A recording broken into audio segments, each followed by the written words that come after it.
Hello, and welcome to FastPass University, the only place where you can learn your insurance exam content free, state by state. No paywalls, no giant courses you're forced to buy, just clear lessons that help you pass fast.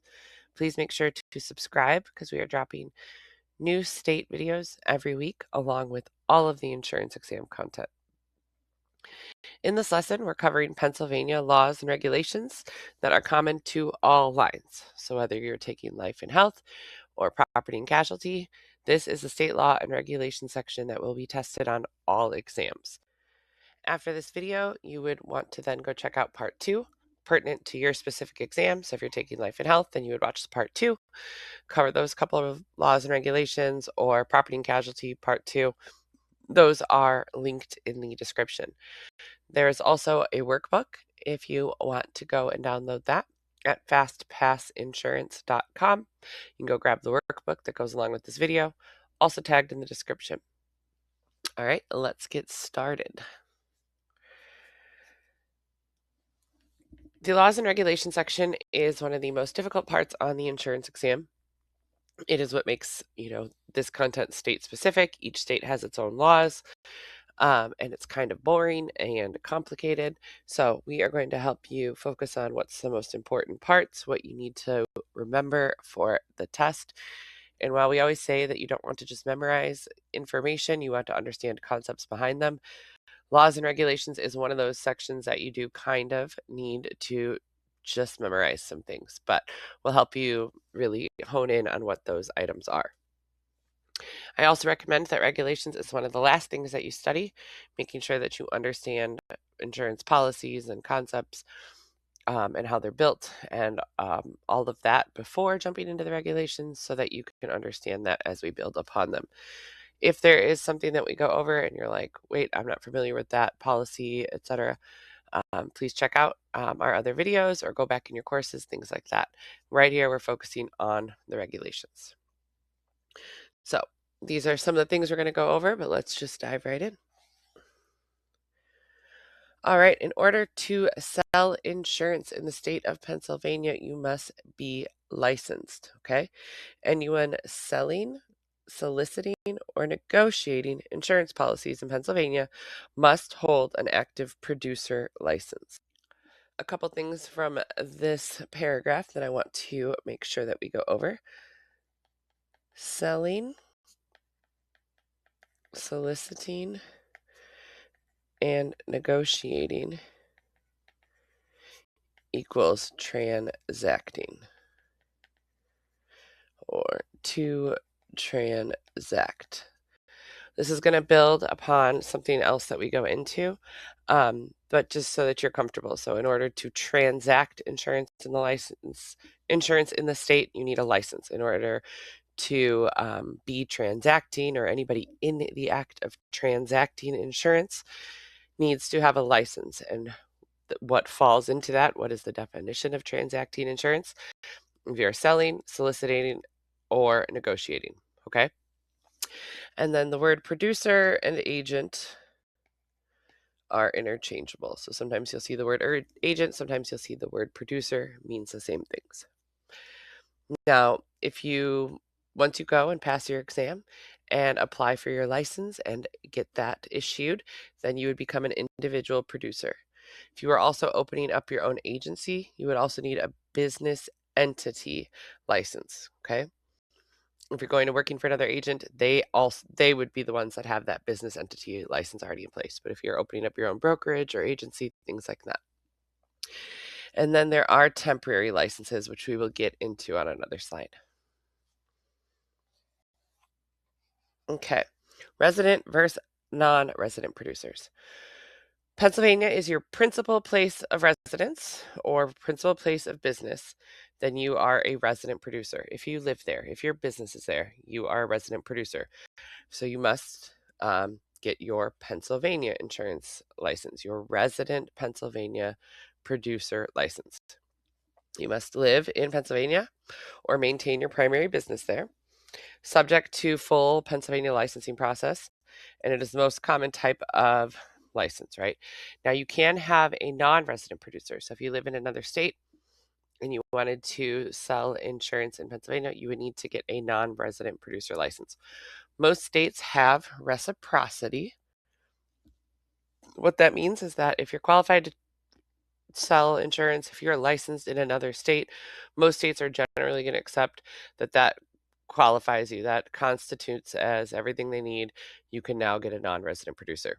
It's very common, especially in life and health, for people to be licensed in multiple states. Okay, so most likely you're taking your resident producer license. If you are going to get your non-resident producer license, then you're probably already licensed somewhere else. You can go online. Um, and type it in, and generally the majority of the states have reciprocity. Sometimes you may have to take a couple hours of another ethics course, or if some of the requirements are a little stricter, but you generally do not need to sit for the entire exam again. Okay, so we talked about a temporary license a couple slides ago. When do those come into place? So generally we are only going to see a temporary license for death or disability of an agent. Or there's also if you are in active military duty. Okay, so Pennsylvania may issue a temporary license. It is only good up for 180 days. Know that. They like that question. They also want you to understand, why would this fall into place? So as we just said, you cannot transact insurance, right, without a license. So imagine that an agent has, worked at this agency for 30, 40 years, built up this book of business, and, his wife was a artist, right? Never did anything in insurance.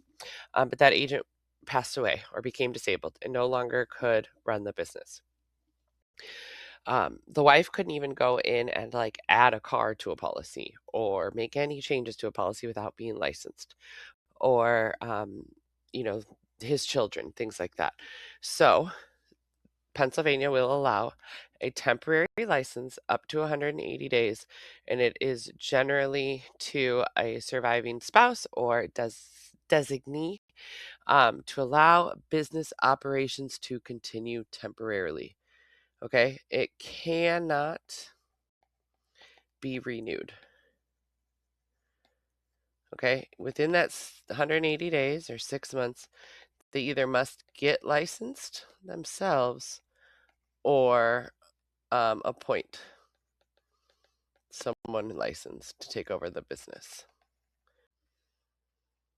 So that is death of a producer or disability of a producer, or military service. Okay, if the person is called to active military duty, if they become deployed, and same thing, they need somebody to temporarily be able to, facilitate business continuity, keep business flowing. All right. Okay, so there is no pre-licensing education for Pennsylvania anymore. That um, was removed last year. So before, you had to actually sit down with a Pennsylvania state approved course and complete a certain amount of hours. You no longer need to do that. You can study how you want on your own, and 70% of insurance content information is the same for all of the exams, and then there's these state specific part. So that's why you're right here learning that. Okay, so there is no pre-licensing education requirement, but there is continuing education requirement. And there are renewal requirements. So you need to know how long a license is good for in Pennsylvania, which is 2 years. Okay, and you must renew it every 2 years.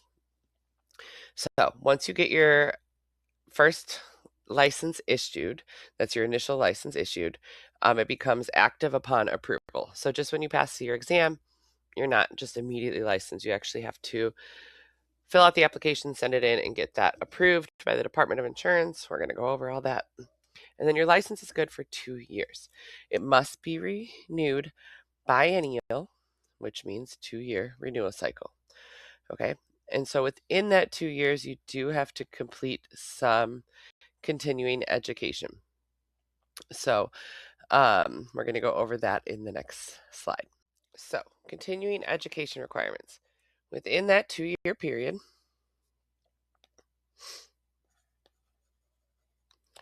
Biennial. You must complete 24 hours of continuing education, and 3 of those hours must be in ethics. So that does not mean 24 plus 3. It means out of that 24, 3 of those must be in ethics. So be careful how they ask the question. They say, how many hours of continuing education are required every 2 years? The answer is, 24 hours. So if that is the only option there, you'd pick that. But if it says 24 hours, which 3 of those must be in ethics, you would pick that one because that is the most correct answer. Or they could just say, how many hours must be in ethics? So please make sure that you're reading it carefully so you know how to answer it. So producers must complete 24 hours of approved continuing education during each biennial period, including at least 3 hours in ethics. Failure to complete CE by renewal deadlines results in license suspension. So, once you pass your exam, which you will, you never ever ever have to sit for this exam again. I teach this all day, every day, and I have for over a decade, and I don't want to sit down for the exam again. I have taken it in multiple states to help me with my teaching, but it's never fun, right? So, keep up with your continuing education. If you need one of those courses, you can go onto our website. We have a partnership with WebCE, and it will get you taken care of. Um, and any of these continuing education places that you sign up for, they are going to have exactly what you need included. It's going to be 24 hours. It's going to have 3 hours of ethics. It's going to be exactly what you need. So don't worry that you're going to be out there trying to figure out how to get these completed. But don't wait until the last minute. All right, reporting obligations. Pennsylvania law requires producers to report certain events to the insurance commissioner, which we're going to go over the commissioner in detail in a bit as well, but it's basically the head of the insurance department. Failure to report can result in disciplinary actions. So, really, it's 30 days. 30 days to report. What do you need to report? Changes of address or name and email address. Oh, it does say that there. So report changes to legal mailing or email addresses within 30 days. Okay. You can get your license. You can get fines and penalties for not reporting these changes. Plus, you want to report these changes. Okay. I am licensed in multiple states. I have to do continuing education in multiple states. And some of them renew on my birthday. Some of them renew at the end of the year. Some of them renew on the license anniversary date. And I would never ever remember all of them. And usually I wait until I get a notification in the mail and my email reminding me, hey, you've got your continuing education needs to be completed. You've got 60 days to renewal or whatnot. And then I'm scrambling last minute to get it done, but that's how I do it. Don't be like me. Get them done ahead of time. But you want to make sure that they're able to get a hold of you. Plus, if anybody were to make any complaints or there are any investigations or they need to get a hold of you and they could not, again, fines or penalties. So you need to report any changes of address, name, email address, as well as criminal prosecutions. Okay. You're not necessarily going to get your license suspended or revoked, but they need to know what's going on. Generally, if it's not involving insurance or money, things like that, you'll be fine, but you need to make sure you report it. Okay. Same thing with any business name changes or doing business as changes, things like that. So 30 days, 30 days, 30 days, 30 days to report. Disciplinary actions and penalties. The Pennsylvania Insurance Commissioner has broad authority to investigate and discipline producers who violate insurance laws. So you want to know what not to do so that you don't end up in a situation where your license was possibly suspended or you had some fines or penalties or things like that. So your license can get denied, right? The commissioner may refuse to issue an insurance license based on background or violations. Generally, they're looking for things that are more financially involved, right?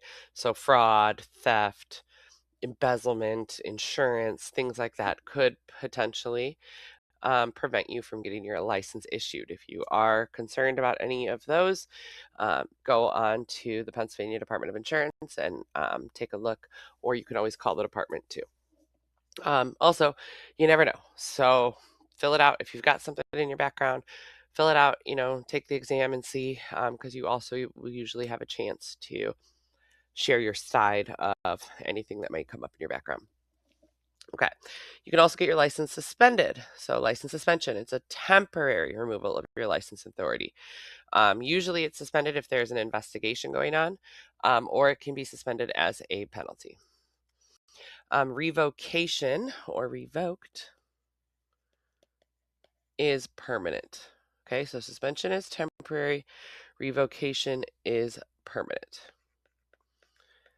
So on your notes or flashcards or however you're doing this, temporary, revoked equals permanent. If it is revoked, you are not getting it back. Okay. Sometimes there may be, you can apply again after so many years, but it's really going to depend situationally.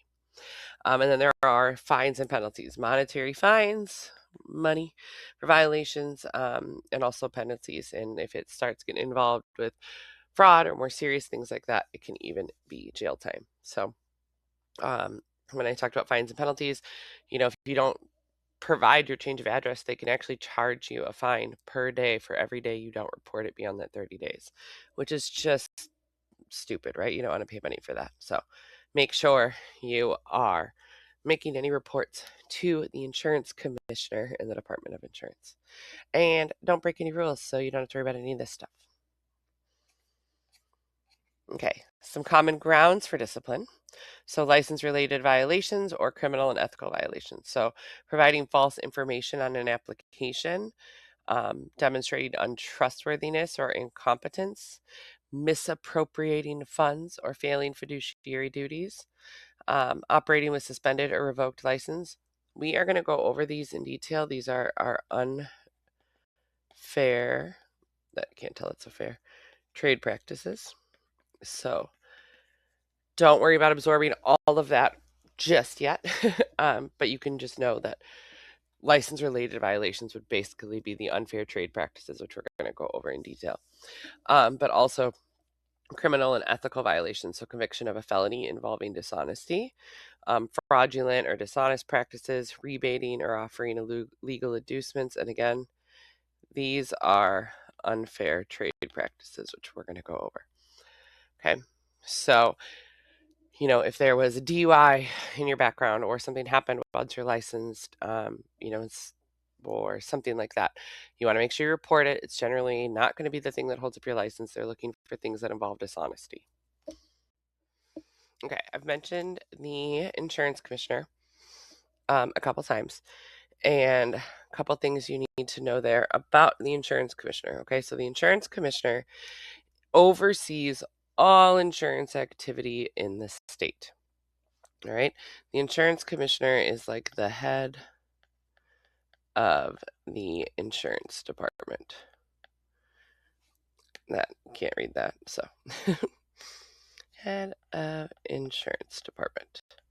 Okay, they are the one that issues your licenses or does some of those penalties and things like that we're talking about. So you do need to know what that person is called in your state, because in certain states he or she is called something different, right?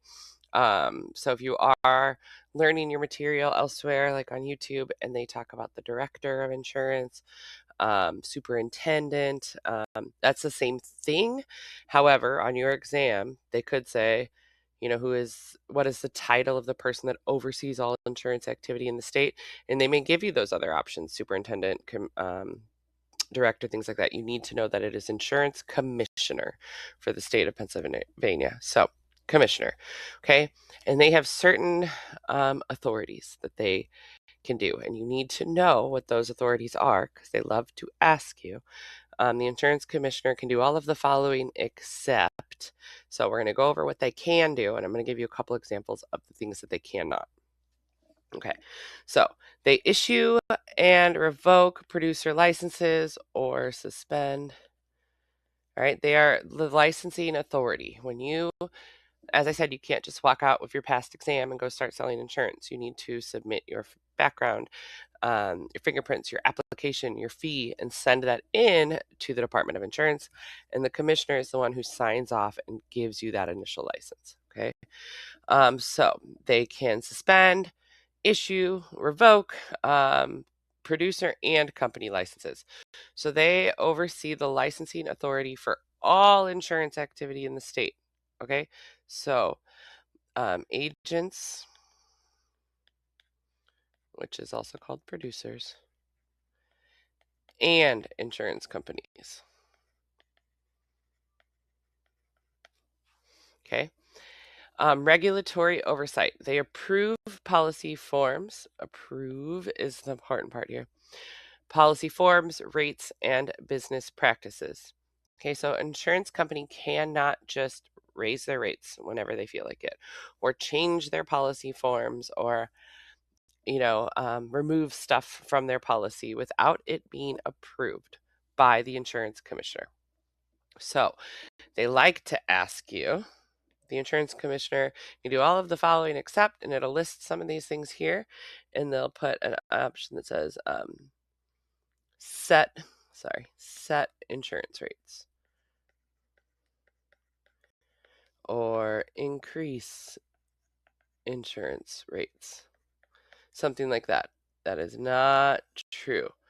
They do not set rates. They can approve or decline. Same thing with policy forms, okay? But they do not set the insurance rates, okay? So make sure that you know that. Consumer protection. This actually should be like the number one thing on here. This should be listed as number one. The main focus of the insurance commissioner and the Department of Insurance, the whole purpose of state regulation, the whole purpose of this section of this exam, of why you have to take a licensing exam, is to protect consumers, protect the public. Okay? They need to protect consumers and the public while they are dealing with insurance, right? This is not just common knowledge, right? This is not just, you can't go sit down for this insurance exam and pass it without going through these courses, without going through these videos, right? That's why you're sitting here. This is complicated. It is confusing. So the average person who has not learned about insurance to this depth, is at the will of trusting their agent, trusting their insurance company.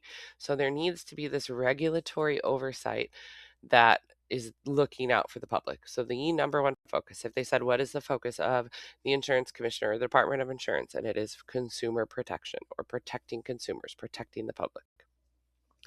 They do so by, approving rates and approving policy forms, issuing and revoking and suspending licenses, as well as investigating complaints and enforcing compliance, making sure that all the agents are following their laws, following the rules, okay, and the insurance companies. And then market conduct, they examine company and producer operations. They have to, every few years, make sure that they are checking all of the, records and things like that of insurance companies, and making sure that they are doing what they need to do. And that is once every 5 years for companies, and producers must keep records on file for 3 years. So agents or producers. Okay? But generally, you work for a company, they have to keep them on file for 5 years, but you must maintain your records for at least 3 years individually. Okay, and so the insurance company or the insurance commissioner is going to go in at least once every 5 years. They can go in as often as they wish, especially if there is, some complaints, or they are suspecting that something else might be going on. All right. So we are backtracking because I felt that it was important to go over that side first and then this one. So the penalties and enforcement authority, right, of the commissioner, right, the Department of Insurance. they can issue cease and desist orders. A commissioner can immediately halt prohibited activities pending investigation or hearing. So if they suspect that something's going on or they receive a complaint, they can issue a cease and desist order saying stop all business operations while we investigate this. They can also impose monetary fines and violations. The amount depends on the severity and whether or not the violation was knowing. So even unwillful acts can have penalties. So even if you didn't know what you were doing was wrong, because you should have known what you were doing was wrong. Okay. And serious violations may result in criminal prosecution, including fines and imprisonment for fraud. The commissioner may also issue consent orders, settlement agreements, or hold formal hearings. So you do, or not you, because you guys aren't going to break any rules. A producer has the right to a hearing. So once they issue the cease and desist order, or let them know, hey, we're suspending your license, things like that, the producer does have the right to a hearing, and the commissioner would be the one holding those formal hearings. Know the difference between civil penalties and criminal penalties. Civil penalties is fines and license actions.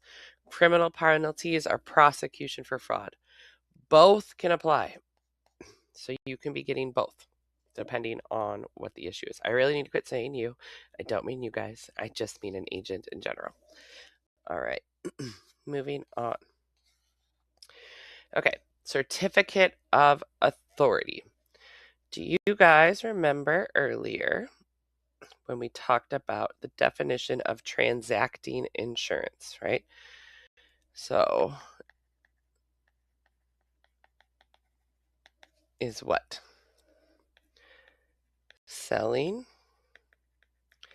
soliciting, or negotiating insurance contracts. Okay, so your certificate of authority, or a company's certificate of authority, equals their ticket to transact, their right to transact, their stamp of approval saying you can transact insurance in the state of Pennsylvania. Insurance companies must obtain a certificate of authority from a Pennsylvania insurance department before conducting business in the state. They like to throw in words here that aren't real insurance terms. They like to say, in order to transact business in the state, what must the company have? And they'll say like certificate of insurance or insurance authority license. So just make sure that you know that you're comfortable with the term. It is certificate of authority. So any insurance company must have a certificate of authority from the Pennsylvania Insurance Department before conducting business in the state. It authorizes specific lines of insurance, confirms company meets solvency requirements. Okay, and that is, financially secure. If a company were to be insolvent, that equals bankrupt. And you do need to know that later on.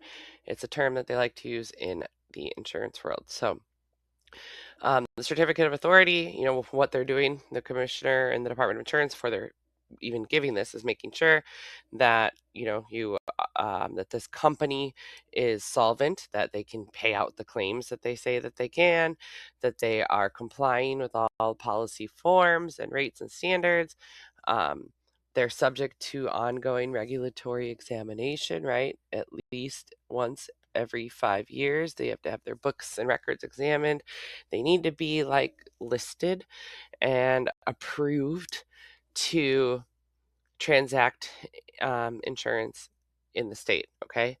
The other thing that you need to know is that with that certificate of authority, that insurance company equals authorized or admitted. Those terms go hand in hand. They can ask you a question as simple as this. If an insurance company is admitted to transact insurance in the state of Pennsylvania, what are they also considered? Authorized. If they are authorized, what are they also considered? Admitted. Admitted, authorized. Authorized, admitted. They go hand in hand.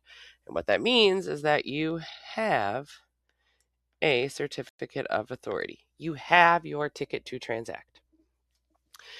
Now, there is also unauthorized and non-admitted. They do not have a certificate of authority. So, same thing. If a company is non-admitted, what are they also? Unauthorized, unauthorized, non-admitted, non-admitted, unauthorized. Now, that may be like, well, duh. If they don't have a certificate of authority, of course they're unauthorized. They can't, right? But no, there are certain times. I'm going to actually not certain times. The only time you will see somebody with unauthorized or non-admitted that can still transact business in the state is surplus lines insurance companies. Okay, not going to get into detail there, but surplus lines are insurance companies that write, very specific or unique or super large value policies. They're not doing enough business in the state where they need to have a certificate of authority, but they still have to be like approved. They have to be approved as a surplus lines insurance company, but they're not authorized. They're not admitted. They don't have a certificate of authority. They still need to be. Still need to be granted permission. They still need to be on the list. Okay. Ongoing requirements in order to keep your certificate of authority, annual financial statements, maintenance of required reserves. Again, that's that solvency, making sure you got enough money, timely payment of premium taxes, and notification of any changes in operations, things like that. All right. Producer responsibilities, agent responsibilities. Once you are licensed, Pennsylvania producers must comply with strict legal and ethical standards. Key responsibilities include fiduciary duties, proper record keeping, and complete disclosure. Fiduciary duty. Fiduciary equals financial, basically. Financial responsibility.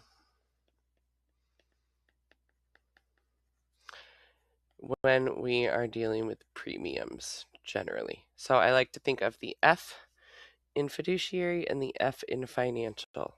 Okay. So when handling premiums, they must be handled responsibly, right? They must be handled in a fiduciary capacity. You must uphold your fiduciary duty as an insurance producer, as an insurance agent. Premiums collected are held in a trust account, okay? Money in a separate trust account. Cannot commingle funds, right? So it says commingling or misappropriating funds is grounds for immediate revocation. Revocation, getting your license revoked forever. Okay? You cannot commingle funds. That means mixing the money. If somebody comes in and hands you, their payment, you cannot put that in the same drawer as the money that you're going to use for petty cash to buy the office lunch, right? You cannot use it to pay the rent for the insurance building. If you know that you're going to make, let's say it's $1,000 premium, and let's say you know you're going to make $300 commission, you can't just take it out, right? You need to keep it in a separate trust account, remit to the insurance company in a timely fashion. All right, that's going to depend on what company you're for. They may say you have to remit all insurance premiums within 24 hours or 2 business days or whatever. When I owned my insurance agency, we had to every day go deposit any premiums that came in. If people brought in cash or checks, we had to go to the bank every day and submit it with a special deposit slip and get it to them. And I think it was like 1 business day that we had it. If it wasn't remitted by then, we could start getting in trouble. So remit just means bringing the money to the insurance company. A lot of things are done electronically these days, but in life insurance, you'll still get a lot of in-person meetings. And even with, property and casualty policies, there are certain people that like to just go in and hand their premium to their agent, just something about that old school feel. So, most important thing, fiduciary duty, is that you are handling the premium funds in an honest and fair fashion, holding the money in a separate trust account, not commingling or misappropriating funds, and remitting it to the insurance company. Record keeping, maintain complete and accurate records for all transactions. Records must be available for commissioner examination at any time. Okay. So again, we said for a producer, that is 3 years. For an insurer or the insurance company, it is 5 years. Must maintain the records, and they must be able to be furnished at any time that the commissioner were to ask. And disclosure requirements provide clients with clear information about coverage, exclusions, commissions, and any conflicts of interest. So you need to be honest when you're selling a policy. Honest about, does the policy cover the same things as their last policy? Are there any exclusions? Things like that. So full honest disclosure. Commissions and compensation. Producers are compensated through commissions paid by insurers. Pennsylvania law regulates how commissions are earned, paid, and disclosed. Only licensed producers. Commissions may only be paid to individuals or entities holding an active Pennsylvania producer license. No license equals no commission.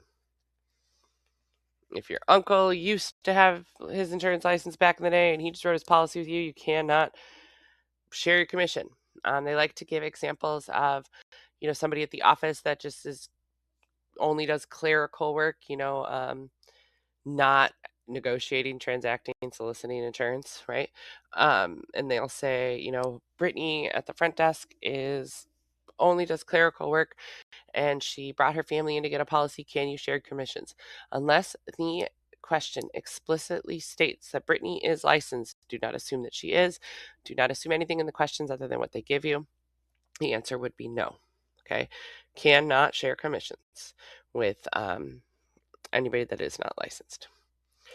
Disclosure required. Producers must disclose commission structures when requested by law or requested by a client. If a client asks you what the commission is, how much money you are going to make on this policy, you are required to provide that information and disclose that. No illegal inducements, which we're going to get into in the unfair trade practices. That's called rebating. So rebating commissions or offering special advantages to clients is prohibited. Rebating, we'll go over it now because it's here and it's nothing ever hurts to be repeated, right? Repetition is good, and rebating is usually the number one unfair trade practice that they like to ask you questions on. So while we're here, rebating is basically a bribe, and it's going to be something of monetary value or a value not included in the policy. A lot of times where agents screw this up and get in trouble is saying, oh, I'll pay your first month's premium. You cannot do that. That would be rebating. Or, hey, I'm going to make $300 on this policy. I'll give you 100 if you come sign up. That would be rebating. You're offering them, you're bribing them with something to get them to come sign up your policy. It would also, you can't share commissions, right? They're not licensed. So just be comfortable with what rebating is, and it's offering a legal inducement. offering special advantages to clients to get them to come over and get their policy with you.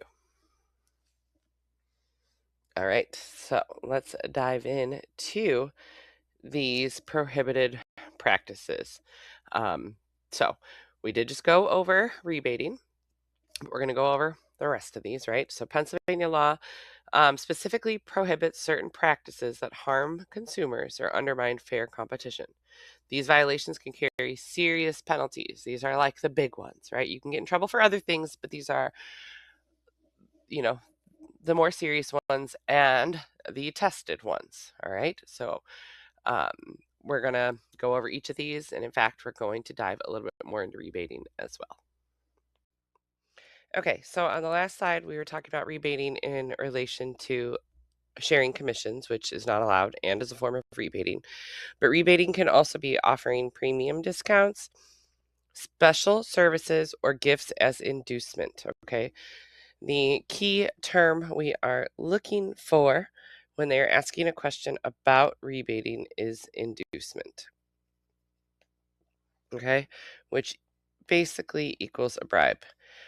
Offering something that is of value as an inducement to purchase the policy. Okay.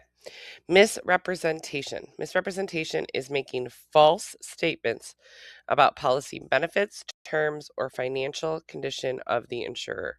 So, saying this policy covers everything, or how it says the financial condition. If you know that the company is having trouble or possibly not being able to pay out claims or going insolvent, um, you don't want to be signing up policies for that.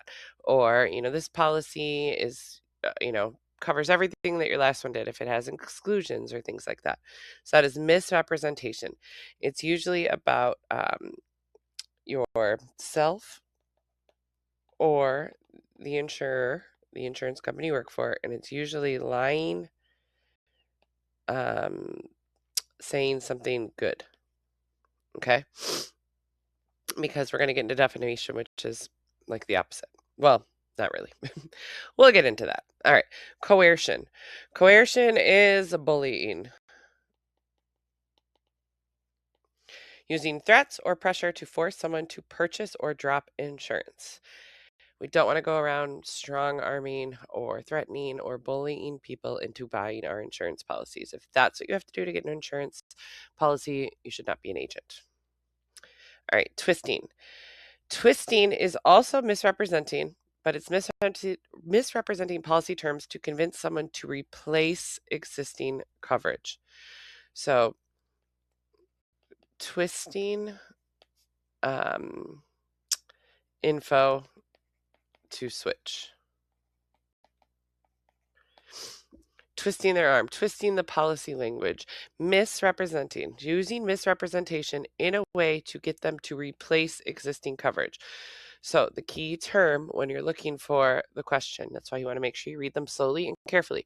Are they just asking about misrepresentation? Or is the question going on further and saying to replace existing coverage? So this is twisting the policy info. Trying to get them to come switch and replace their policy to come to you. Now, you absolutely can get people to come switch to you and to your company and your agency. It happens all the time, but you need to do it truthfully. You can't say, this policy, like, oh, we're saving you so much money. Policy is exactly the same, except for you lowered their coverage or it has exclusions or things like that. So this is using misrepresentation to get them to drop their current coverage when it's not in the customer's best interest and you're lying and things like that. All right, churning. Churning is replacing policies solely to generate commissions, not for client benefit. So churning things that are already in your pot. Churning your book of business you already have. Rewriting a homeowner's policy with the husband's name first instead of the wife's. Rewriting auto policies over and over again just to get commissions. There are situations where, like, let's say somebody had a homeowner's policy and then they buy a new home and they turn that one into a rental property. You would be putting them in a landlord's policy then for that house. You'd be rewriting it. That makes sense. That's for the client's benefit. But you cannot be churning just to get commissions. And then defamation is making false or malicious statements about competitors or their products. So saying, that agent across the street is stealing money, don't go sign up with him. If you really think that's going on, you need to be reporting that to the Department of Insurance, not spreading it around to customers. Or don't sign up with them, that company is going broke. So this is lying, and it's saying bad things generally, and it's usually about someone else or another company. All right, so these are prohibited producer practices, and these are the ones I can guarantee you're going to see at least one, if not multiple, questions on these. So make your flashcards, or really go over these in your study notes. Again, you can grab our workbook on the website fastpassinsurance.com. We have a workbook for every video that we put out. Okay, so moving on to unfair claims settlement practices. So these are unfair claims settlement practices. The last one was about trades, right? So actually, when we're in the business of transacting insurance, those are unfair trade practices, prohibited trade practices. These are unfair claims settlement practices. So insurers and producers must handle claims fairly and promptly. Unfair claims practices include behaviors that delay or deny legitimate claims without proper cause. So while, yes, the company you work for may have the underwriting department and the claims department, the claims department that handles those processes on that end, you may be involved on the producer side of submitting the claims pictures or documents on behalf of the customer. So you can't be delaying that. Or anything like that, or maybe you're taking this license exam to go work in the claims price center. So either way, as a licensed insurance producer and the companies you work for, they must follow fair claim settlement practices. So common violations of claim settlements would be misrepresenting policy provisions to deny claims, switching things up just so that they can't get covered, failing to conduct reasonable investigations, delaying payment without justification, um, not providing reasonable explanations for denials, or making claims unduly difficult to file. So, when we get into your part 2 videos, so the part 2 for property and casualty or the part 2 for life and health, which depending on if you're watching this video today when we drop it, those videos will be dropping tomorrow. And the links will be in the description. We will go into, there are actual timelines and days and specific testable points on the claims practices, but they vary for life and health versus property and casualty. So definitely make sure you check out our part 2, which is linked in the description, so that you can get those specific laws and regulations. All right, and so consequences for doing anything unfair when it comes to claims settlement. Could be fines and penalties from the commissioner, or license suspension or revocation, civil lawsuits, and damage to professional reputations. So you, of course, always want to be doing what's in the client's best interest and doing everything you can to, act in a truthful and honest way. Exam tip: unfair claims practices focus on unreasonable delays and unjustified denials. Know that prompt, fair claims handling is a legal obligation, not optional. Again, we'll dive further into these in part 2. All right, privacy and consumer protection. Producers have strict duties to protect non-public personal information that you collect from your clients. Privacy violations can result in both state and federal penalties. We'll go over some of the federal laws in place on this as well. But um, limited collection, only gather information necessary for business purposes.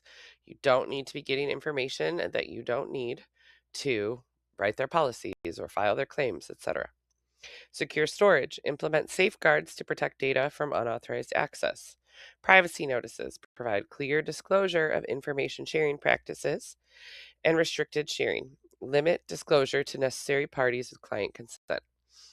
A company that you go work for is going to have a lot of these privacy protections in place, but you need to, think that through. If you're, gathering somebody's driver's license or social security number, or sending it in, or typing in their private information, or they send you an email with their checking account to go ahead and process the payment, you need to make sure that you are following all the correct procedures to safeguard their information.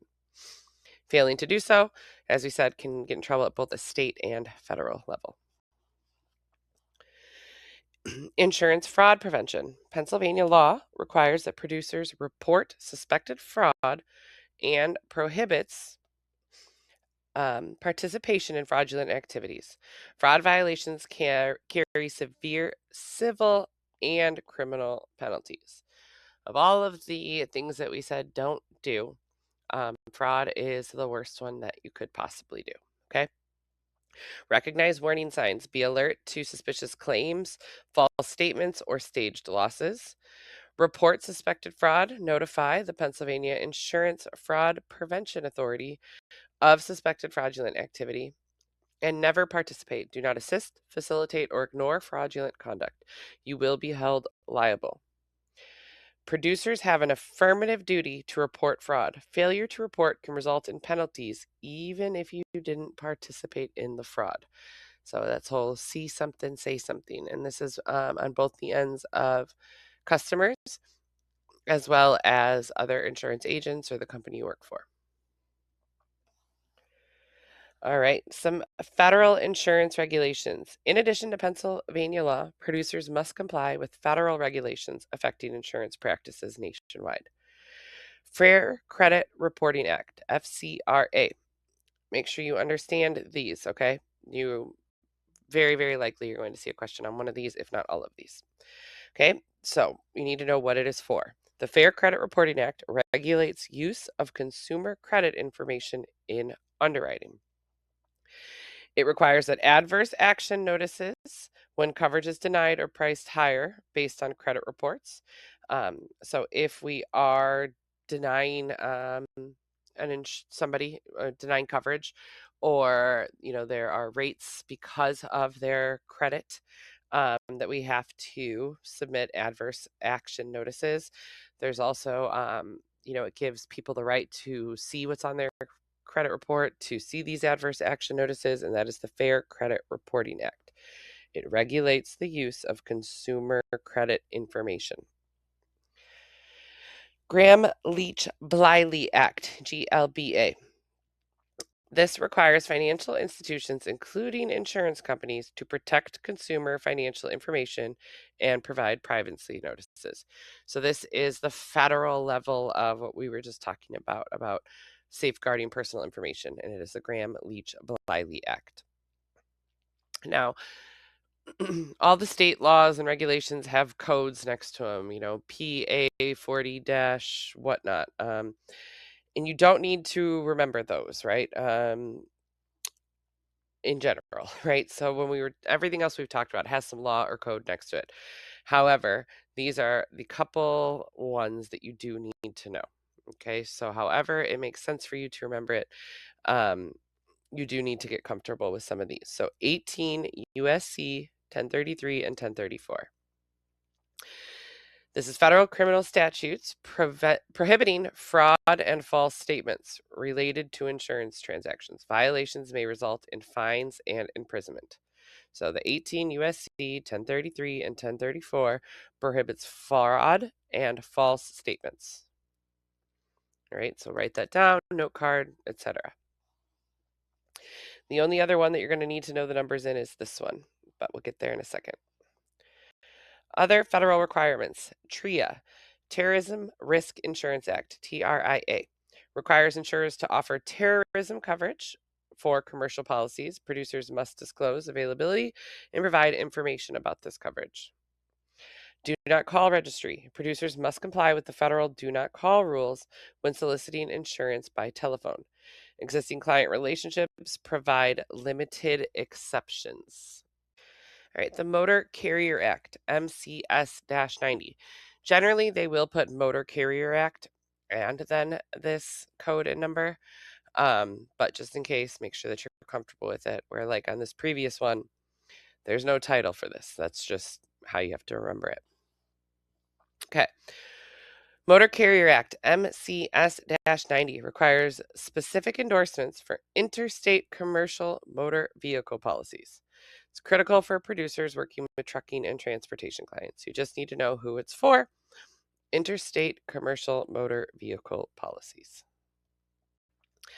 And federal fraud penalties. Federal law imposes separate and additional penalties for insurance fraud, including criminal prosecution and substantial fines.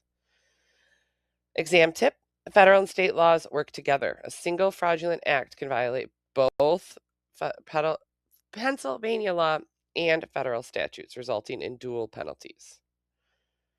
All right, so it's not one or the other, they can be both. All right, so some tips, and then we're going to get into the quiz. Okay. Make sure that you master the key timelines: 24 hours continuing education, 3 of those in ethics, 180-day temporary licenses, 30-day address reporting, biennial renewal. Your license is good for 2 years, it must be renewed. Understand prohibited acts, be able to identify rebating, twisting, misrepresentation, churning, and coercion in exam scenarios. No disciplinary grounds. Understand what conduct leads to license denial, suspension, or revocation, commonly tested. And then don't neglect the federal laws. Make sure that you are comfortable with those. They love to ask several questions on those. Generally, it's just a definition, right? So make sure that you know what they are for. All right, we are going to take a practice quiz together. There are 10 questions. I'm going to read them aloud. We'll go through the answers afterwards together. If you need to pause it, go for it. If you do grab the workbook for this section, you do get all new quiz questions on those as well. Now, not completely new, right? There may be some that they're so important, so it's tested on the same concept, but it would be worded differently and such. So, all right, number 1. How many hours of continuing education must a Pennsylvania producer complete every 2 years? A, 12 hours, B, 24 hours, C, 30 hours, or D, 36 hours. Number 2, what is the maximum duration of a temporary license in Pennsylvania? A, 90 days, B, 120 days, C, 180 days, or D, 1 year. Number 3, which of the following is an example of twisting? Offering a discount on premiums, misrepresenting policy terms to induce replacement, C, sharing commissions with unlicensed persons, or D, failing to maintain proper records. Number 4, within how many days must a producer report a change of address to the commissioner?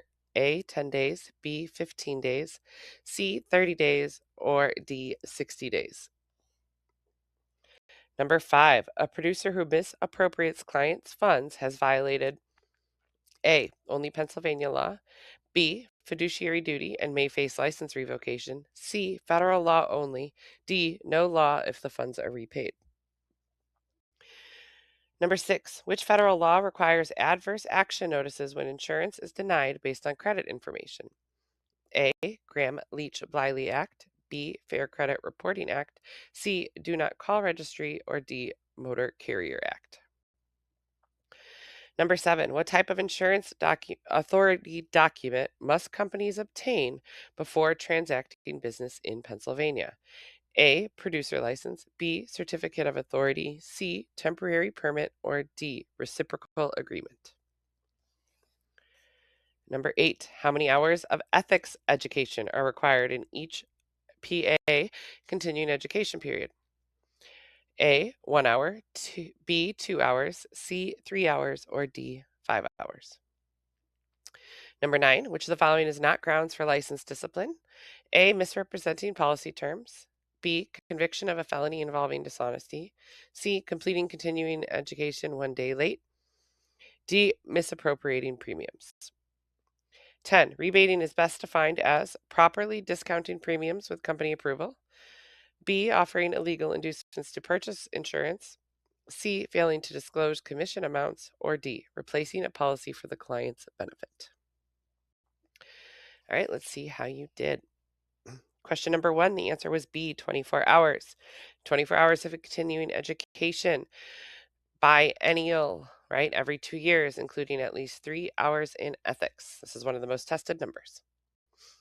Number 2, and the answer is C, 180 days. Temporary license may be issued for up to 180 days in case of death or military service, not for routine situations. I'm going to number these so I don't lose track.